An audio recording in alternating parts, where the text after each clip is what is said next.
Small farmers are a popular thing.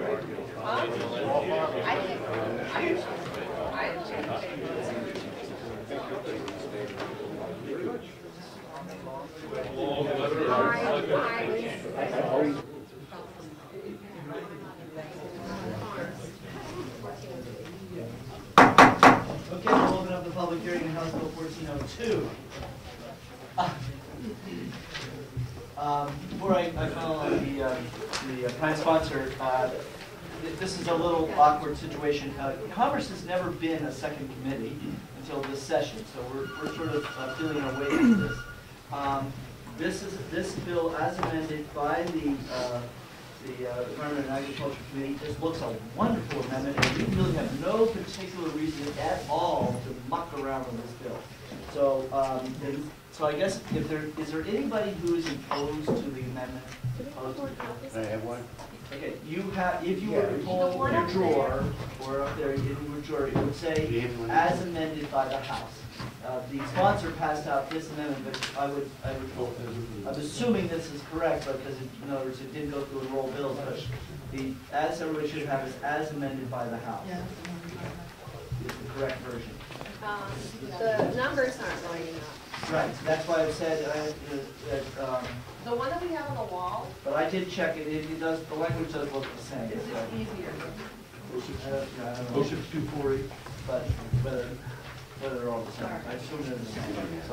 So what I can ask is, and I realize there are a lot of you came here, and a lot of you want to tell us great, compelling stories, but believe me, we already buy into it. We already agree with you. There's nobody going to be in any opposition to this bill, right?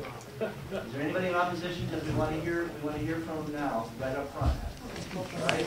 Assuming there's no opposition to this bill, we're certainly willing to listen to everybody's story, but just be aware that you're between us and lunch.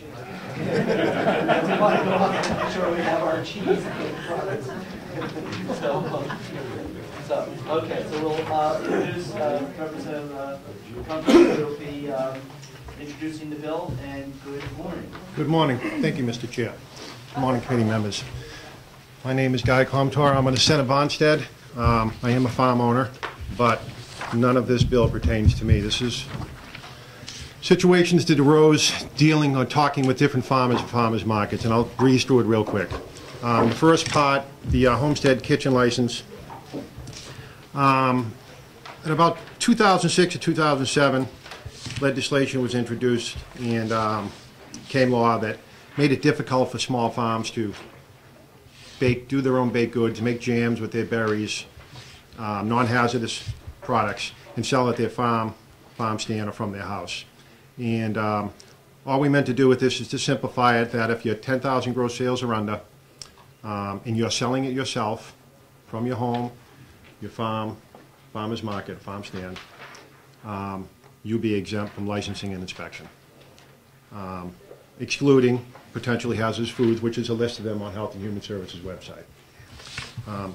It is also important to say that Health and Human Services has been on board with this. In fact, they wrote this amendment, so we're in total cooperation on all of this.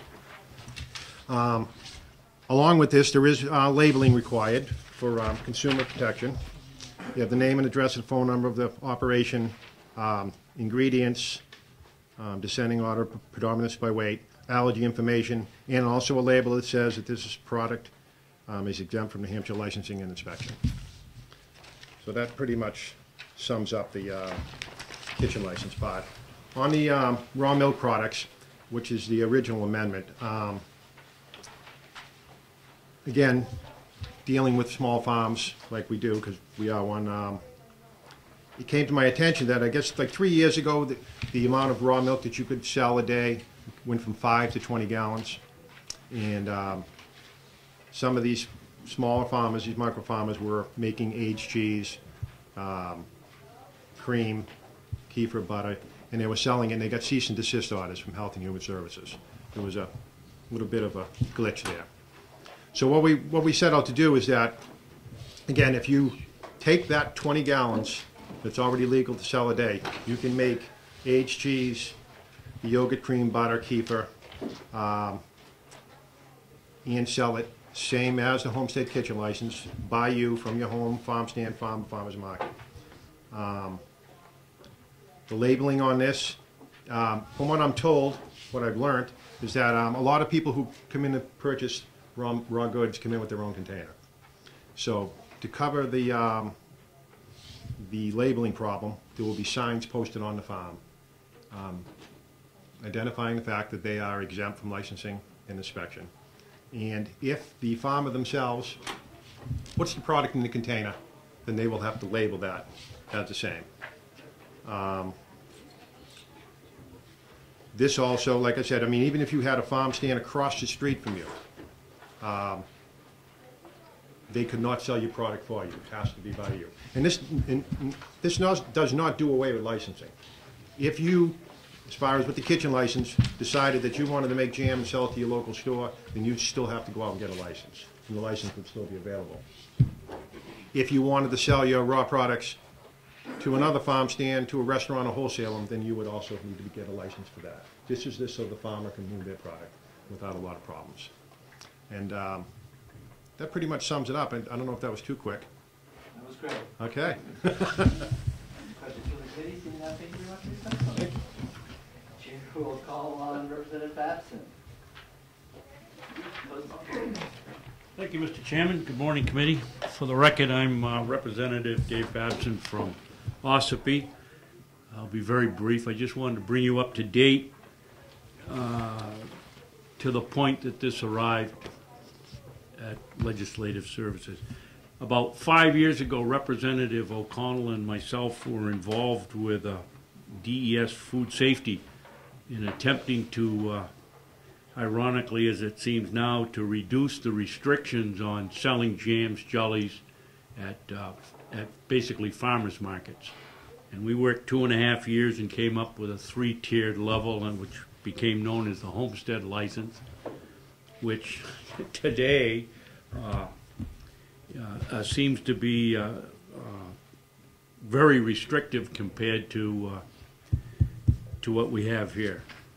Our original goal was to come up with a bill that was just like this, that you could sell non-hazardous products from a farm stand or farmer's market or your home until you reach the point that you were selling it to a retailer or a restaurant, and then the rules changed.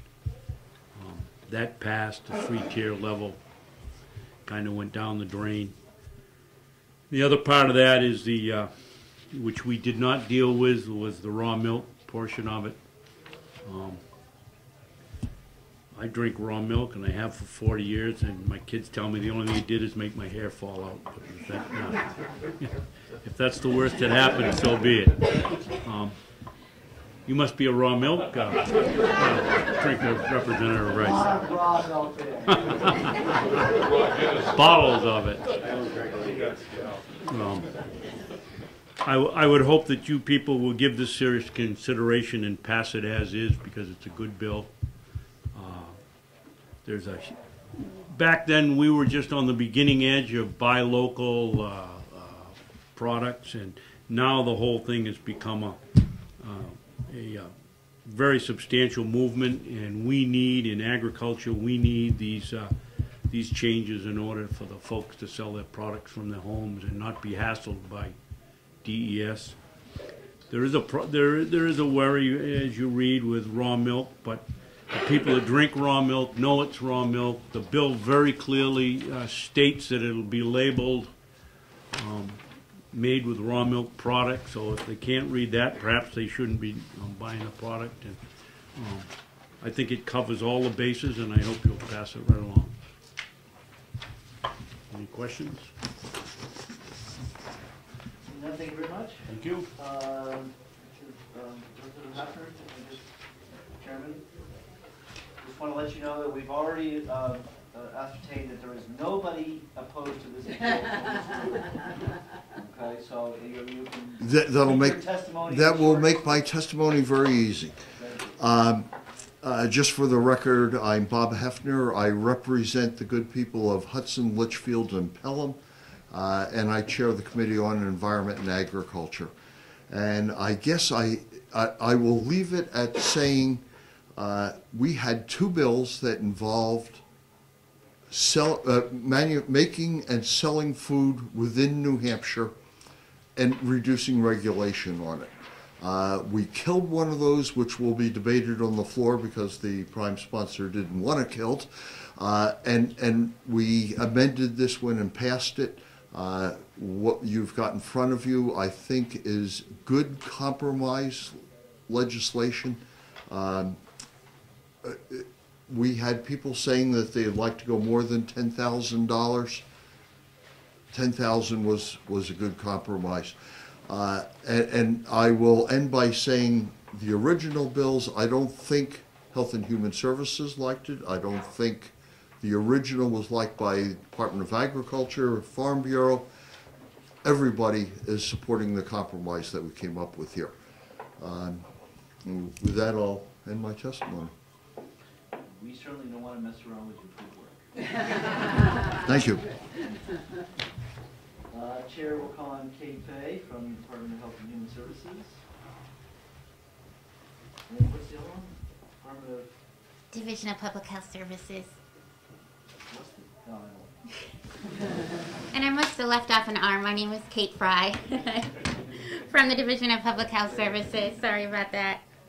I was on the wrong floor this morning. So I'll be very brief. As you've heard, that we've come up with a great compromise on House Bill 1402, and it's actually very pertinent because we had a lot of these discussions with this committee when we were discussing House Bill 234 this fall. So we support the amended bill relative to the sale of homemade foods and licensing of certain milk producer distributors as amended out of the committee. We worked really closely with the bill sponsor, the Environment and Agriculture Committee, and its constituents to make this an effective piece of legislation. It reduces the regulation of homemade foods and certain dairy products, but while balancing the food safety concerns. So I'll just walk through very quickly what this bill does. I have copies of my testimony that I'll leave with you.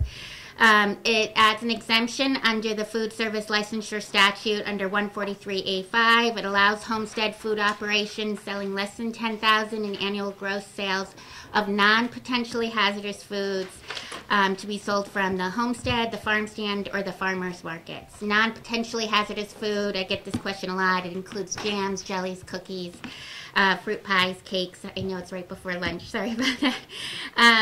It also requires food operations that exceed the 10,000 limit who wish to sell the non-potentially hazardous food to retail to be licensed under 143A4. The bill defines what potentially hazardous food. A lot of you know now that anytime you have to either cook something or keep it cold, anywhere in the middle, that's where we create the bacteria is created. So that is well defined in the statute, and as Representative Comeau said, it will be in our rules and it's on our website as well. It also amends the dairy statute to allow the milk producer distributors to produce for sale milk products made from less than 20 gallons of raw milk. Includes now products such as cheese that has to be aged at least 60 days, yogurt, cream, butter, or kefir, and to do so without a license, as long as it's direct sales from the farm stand. Before, it was just the raw milk that was able to be sold in that with those circumstances. Now it's the products that go along with it. Both of those products, the raw milk and the homestead foods, they are required to be labeled, and everyone was fine with those requirements. We looked at what other states did as far as labeling, and we were able to come up with something that everybody agreed to. As Representative Comeau said, it does not eliminate license entirely, and if a producer wishes to be licensed, they can do so. The intent was really to enable micro farmers to pursue efforts without having to spend a considerable amount of money to comply. And the division is supportive of these efforts, provided that the consumer is aware that the products are exempt from licensing and inspection, and this bill does that. So thank you, members of the committee, and if there are any questions, I have someone here from Food Protection as well, Colleen Smith, and we can answer your questions. So you don't like Tina Fey? I'm a little self-conscious. I just had to start wearing these, so thank you very much for bringing attention to that.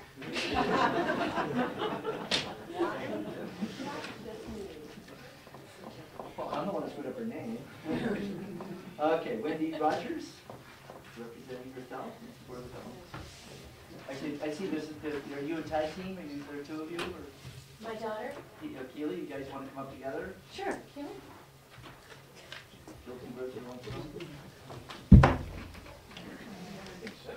I'll have Keely go first.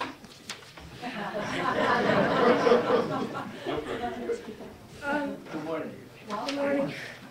My name is Keely Rogers, and I have been involved in 4-H for 7 years. In 4-H, our motto is Head, Hearts, Hands, and Health. Since I am involved in dairy goats, we learn a lot about the health category. I strongly believe that raw milk is beneficial for your health. It provides us with many nutrients that cannot be found in milk that's had all the nutrients and good bacteria heated out of it. This process is also called pasteurization. While drinking raw milk for 7 years, I have discovered that I am less susceptible to sicknesses and diseases. Other teenagers in my school who drink pasteurized milk often miss more school because they are too ill to come to school. In fact, last year I received an award for never missing a single day of school because of illness. I also have discovered that raw milk tastes much better than pasteurized milk. Store-bought milk that is ultra-pasteurized even can make me sick if I drink too much of it. At school, instead of bringing milk, I bring a water bottle or I bring juice. In questioning, my friends have also agreed that pasteurized milk tastes bad. Let me tell you a little bit more about 4-H. In 4-H, when showing an older doe, it is a rule that the doe must be in milk. If we cannot use the raw milk, we end up dumping it and wasting something that is really perfectly safe. Thank you for letting me share the facts of how beneficial raw milk is for our health. Thank you. We do have a question. President Coffee Mill Fire. Keely? Keely? How old are you now? I'm 14. I'm turning 15 tomorrow. Lots of ice cream. That was very well stated. Thank you very much for sharing that. Thank you.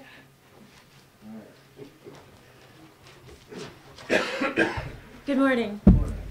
My name is Wendy Rogers, and I'm from Wolfboro. We have a small micro farm, and we raise dairy goats. I also have been on the Wolfboro Agricultural Commission for 3 years.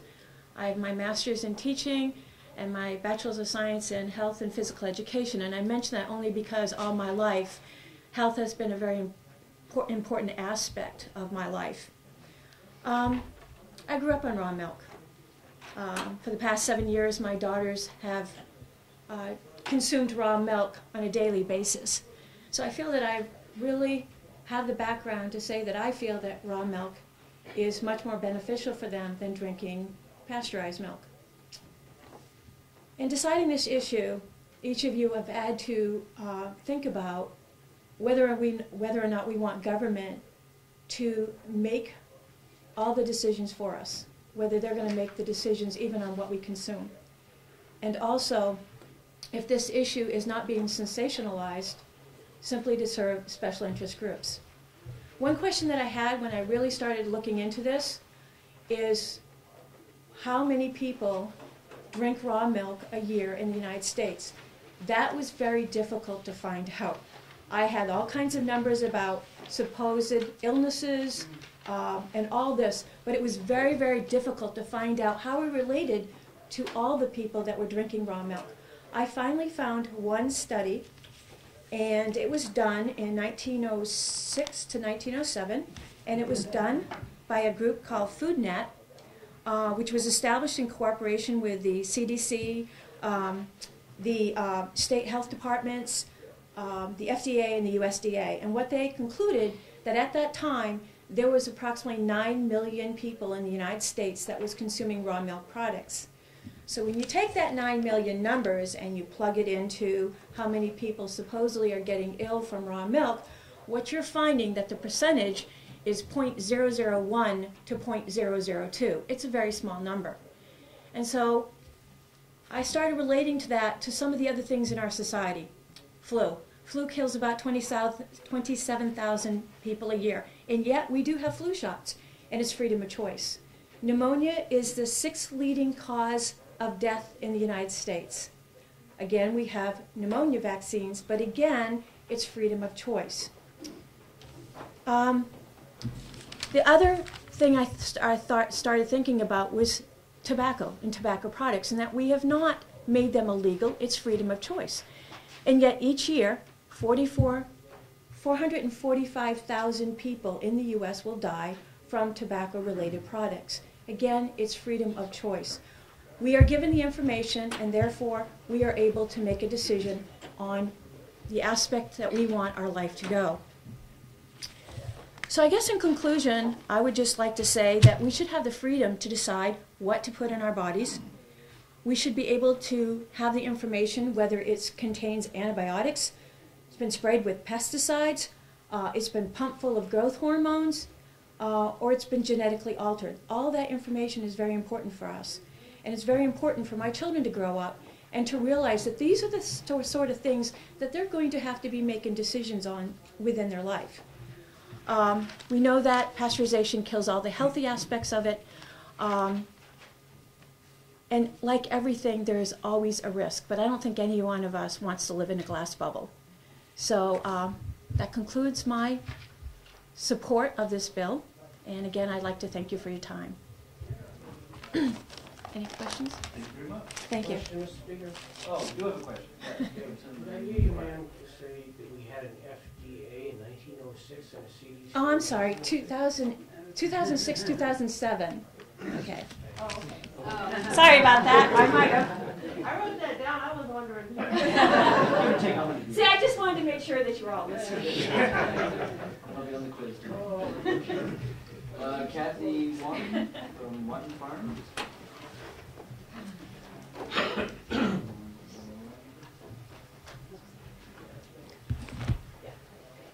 Good morning. Good morning. I just want to voice my support for the House Bill 1402. My husband and I have a small farm in Ossipee.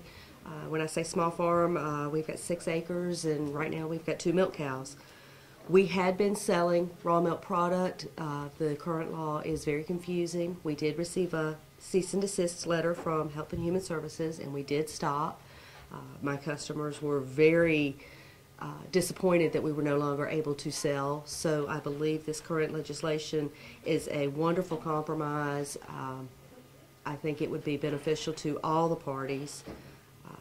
We have lots of customers that have come up and said that they cannot handle pasteurized milk, that they would prefer to drink the raw milk, that they would prefer to have the products made from the raw milk. And so we would just like to give the customers what they're asking for. It's freedom of choice, and normally people who are looking for the raw milk products understand that there is a risk. Well, there is a risk with everything, but they understand that it is a risk from the raw milk. We've always had an open farm policy. We're on a side road that goes to a campground, and all summer long we have people stop by with their children. They'll see a sign that says fresh eggs for sale. Can we go see the chickens? Of course you can. I have nothing to hide. I'm more than happy to have people stop by at any point and watch when I milk, when I make cheese, because I do make cheese for us, when I make yogurt. I would do nothing different having someone watch me than I would do without, because when I make the product, I don't know who's going to get it, my family, or hopefully if the bill passes, the public. So the care is taken in every batch that we make. I hope that this goes through, and I think that it's something that's very beneficial to the public. Thank you. Thank you. Ma'am, Yes. what product were you selling that you were told was cease and desist? We were selling raw milk yogurt, and we were selling cheddar cheese made from raw milk. Like I said, it's very confusing. There is a section in the law now that says you can sell those two, so we were very confused. This committee actually had a lot of extensive discussion about that topic last session, and Representative Stockman and I actually looked into it quite a bit. So I was just curious what category you fell into. It was the yogurt and the cheese, and we were selling it openly. Like we said, we thought we were complying with the law that we were allowed to, so we were selling it at the market. And immediately when we got the letter and it explained why we could not, we stopped because we were not setting out to break the law. Thank you very much. Representative David Knox, I guess would like to weigh in now. Sorry about that, Mr. Chairman. This may have all been said, so I'll be very brief, but I'm on E&A, and obviously this passed wholeheartedly in E&A, and I'm very supportive of House Bill 1402.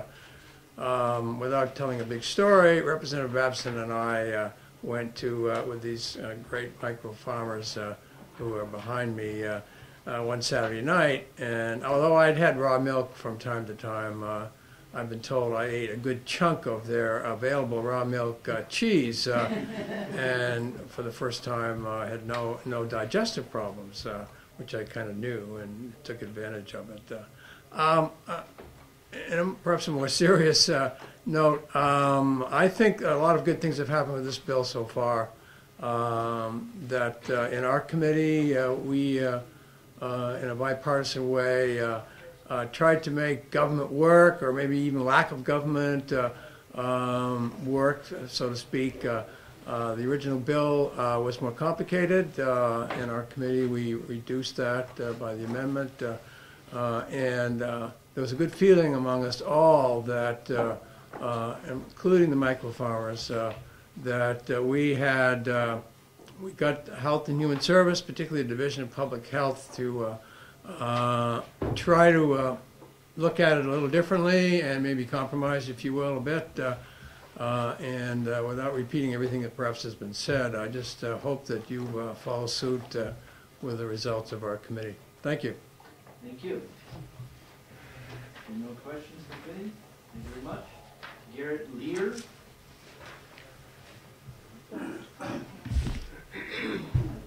We will have no other king but King Jesus. Now, why does the Patriot pastor want to come and appear before this committee concerning this bill? Well, a couple of reasons, but before I speak on those, I would like to commend the Agriculture Committee.